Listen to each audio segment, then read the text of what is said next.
So hi guys what's up, welcome back to another video. आज की video किस चीज़ पे है? आज की वीडियो जनरल एप्टीट्यूड पे है। ठीक है। So till now we have covered physics, chemistry, mathematics, aptitude, sorry English, and now it is the turn of general aptitude, right. So अगर अभी तक आपने वो वीडियोस नहीं देखे, जाके देखो, आपका एक अच्छा खासा बूस्टर बन सकता है वो वीडियोस। ठीक है। And apart from all this, if you want to be a part of birding mariners right now, because हमारा मैराथन ऑलमोस्ट स्टार्ट होने वाला है, तो व्हाट यू कैन डू, ये मेरा नंबर है। ठीक है। इस नंबर पे आप व्हाट्सएप कर सकते हो आई नीड गाइडेंस, चाहे वो IMUCT के लिए हो, चाहे वो स्पॉन्सरशिप के लिए हो, एवरीथिंग विल बी कवर्ड। ठीक है। जस्ट आपको सिंपली इस नंबर पे व्हाट्सएप करना है आई नीड गाइडेंस। ठीक है। तो now coming back to the video, general aptitude के पोर्शन पे। जनरल एप्टीट्यूड का पोर्शन IMUCT में 40 मार्क्स का आता है। ठीक है। The GA portion is of 40 marks, right. अब इस 40 मार्क्स में भी डिवाइड होता है, आपका एक क्वांट्स का पार्ट आता है एंड देन आपका जनरल नॉलेज का पार्ट आता है। तो एक GK है एंड अपना क्वांट्स है। ठीक है। अब इस क्वांट्स में आपका 25 टू 28 एंड यहाँ पे 12 से 15 क्वेश्चंस। ठीक है। ऐसे अपना डिवाइड हो रहा होता है। ठीक है।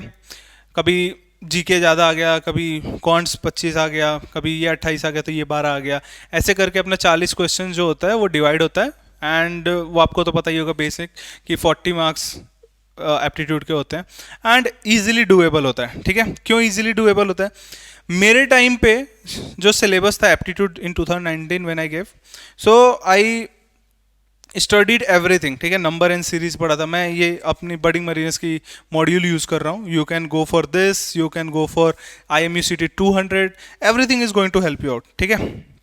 सो मैंने अपने टाइम पे जब पढ़ा था तो मैंने सब कुछ पढ़ा था। अब क्या होता है कि एप्टीट्यूड का जो ये कॉन्ट्स वाला पार्ट है, इसमें हम सोचते हैं कि हम रीजनिंग पढ़ के चले जाते हैं, नहीं। अब इस कॉन्ट्स में आपके वो भी पार्ट होते हैं, जैसे रेशियो एंड प्रोपोर्शन हो गया, एवरेज हो गया, परसेंटेज हो गया, LCM HCF हो गया, fraction, mensuration, time and work, ये सारी चीज़ें भी आती हैं क्वांट्स के पोर्शन में। ठीक है। GK तो आपको बाद में बताता हूँ, बट अभी क्या हो गया है, अभी चीज़ों को काफ़ी रिड्यूस कर दिया गया है।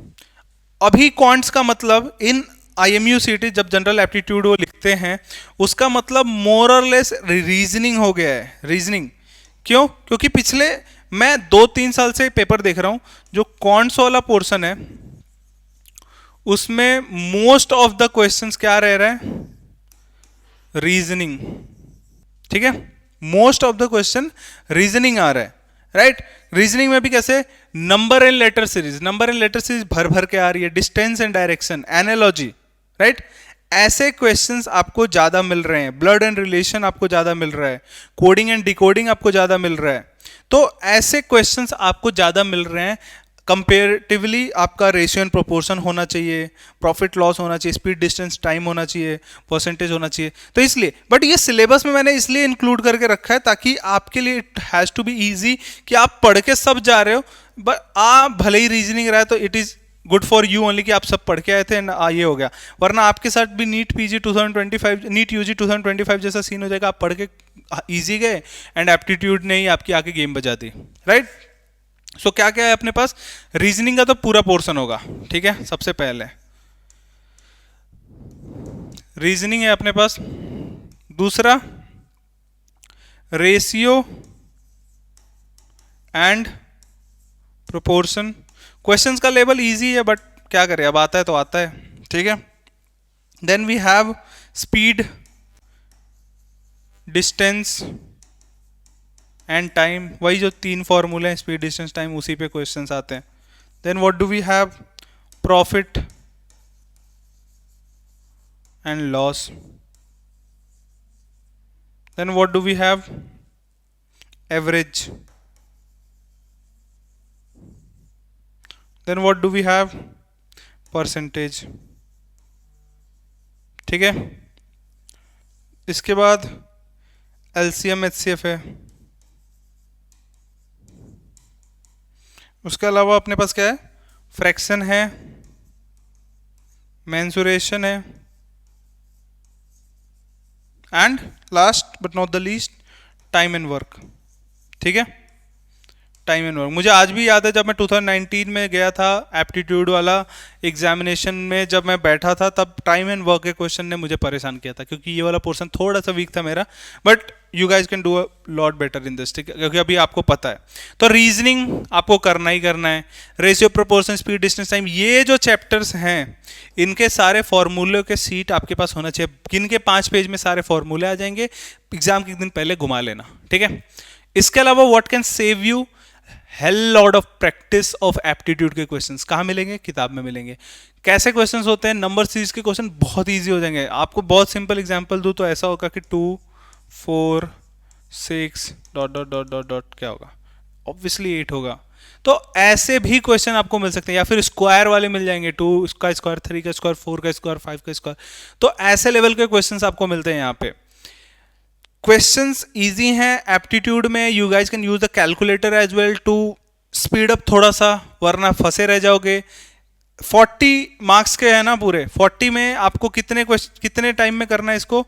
40 को आप ले लो 45 मिनट्स। मैं आपको एक्स्ट्रा दे रहा हूँ, मैं इसको कम से कम 40 से कम में कर देता, क्योंकि आपके 15 क्वेश्चन के बाद जीके का भी पोर्शन आ रहा है। बट इसलिए दे रहा हूँ ताकि आपको थोड़ा सा सॉल्व करने का मौका मिले एंड आप करके इसमें गलती ना करो।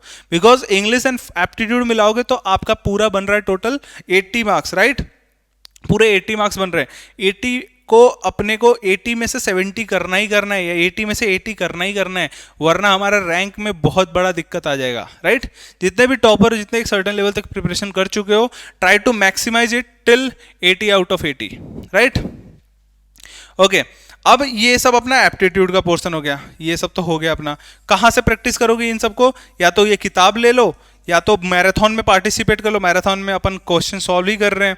या फिर आप लास्ट क्या कर सकते हो, indiabix.com पे जाओ, ये सारे चैप्टर्स ढूंढो एंड वहां के क्वेश्चन सॉल्व करो, राइट? ये अपने पास ऑप्शन है। इसके बाद आते हैं जीके के पोर्शन पे, ठीक है। जनरल नॉलेज, जनरल नॉलेज में 2 तरीके के होते हैं। एक होता है आपका स्टैटिक जीके एंड एक होता है आपका स्टैटिक जियोग्राफी, ठीक है। करंट अफेयर होता है, हाँ, 1-2 करंट अफेयर आपको मिलेगा। एक आपका ये सब जो इंडस वगैरह ये सब चीज़ें हो रही हैं उस पर आपको क्वेश्चंस वगैरह डेफिनेटली मिल सकते हैं, तो प्लीज़ ये सब चीज़ें पढ़ लेना थोड़ा सा। मोस्टली ये स्टैटिक जीके अपने इंडिया से ही रहता है, तो अपना स्टेट वगैरह का इन्फॉर्मेशन, रिवर वगैरह का इन्फॉर्मेशन, सी वगैरह का इन्फॉर्मेशन, पोर्ट का इन्फॉर्मेशन, मैरीटाइम अफेयर्स जितने हैं, जितने भी मैरीटाइम नॉलेज हैं वो पढ़ के जाना, क्योंकि क्वेश्चन स्टैटिक जीके में वहीं से होता है। बाकी अपना स्टैटिक ज्योग्राफी तो आप समझ गए होगे, जो चीज़ चेंज नहीं हो रही है, हाईएस्ट लोएस्ट और मतलब जो भी रिवर है, जोग्राफिकल रीजन्स हैं, ये सारी चीज़ें, सॉइल्स वगैरह हैं, ये सारी चीज़ें। तो ये अपना जीके का पोर्शन होता है जिसमें 12 से 15 क्वेश्चंस होते हैं, जो कि आपको थोड़ा बहुत परेशान कर सकता है अगर आप पढ़ के नहीं गए होगे। बाकी हमारे बुक में स्टैटिक जीके भी है, स्टैटिक ज्योग्राफी भी है, which is more than enough, right? So this is the thing. ये अपना एप्टीट्यूड हो गया, ये अपना इंग्लिश भी हो चुका है, अपना फिजिक्स, केमिस्ट्री, मैथमेटिक्स पहले ही हो चुका है।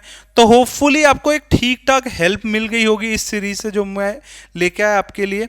ये मेरा अल्टीमेट एम यही था इस सीरीज से कि आप अगर 60 से 70 करेक्ट्स पे हो, 60 से 70 सही आंसर पे हो, तो मैं आपको 120 से 130 पे लेके जाऊं, ठीक है।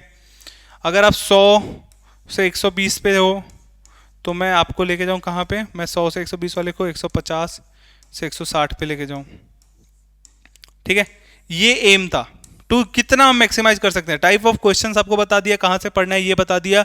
बस अब आपकी बारी है कि आपको बस पढ़ाई करनी है, ठीक है।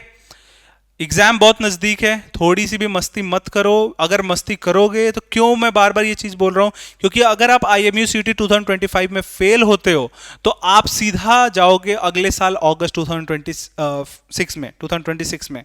कोई फरवरी बैच में आपको चांस नहीं मिलेगा, कहीं भी आपको चांस नहीं मिलेगा। तो सिंपल आपको क्या करना है, आपको अपनी पढ़ाई को अच्छे से करना है ताकि आप इस IMU CT में एक रैंक ला पाओ। स्पॉन्सरशिप नहीं मिलेगी तो फरवरी में देख लेंगे, लेकिन कर लेंगे, एटलीस्ट रैंक तो लेके आओ पहले, ठीक है। सो अपने पढ़ाई को मैक्सिमाइज करने के लिए ध्यान दो इस चीज़ों पे और पढ़ाई करो। बाकी महा मैराथन जो हमारा स्टार्ट होने वाला उसमें पार्टिसिपेट कर सकते हो आप। सिंपली इस नंबर पे व्हाट्सएप पे मैसेज करो कि I need guidance and I will be there for you. आपको हर एक गाइडेंस जो जरूरत होगी, चाहे वो स्पॉन्सरशिप के लिए, चाहे वो IMUCT के लिए हो, मैं आपको अच्छे से हेल्प करूंगा, ठीक है। सो जल्दी जल्दी जाके इस व्हाट्सएप नंबर पे मैसेज करिए या फिर नीचे डिस्क्रिप्शन बॉक्स में जो गूगल फॉर्म है उसको फिल कीजिए। बाकी चैनल पे बने रहने के लिए चैनल को सब्सक्राइब एंड बेल आइकन जरूर दबाना। Thank you for watching this video.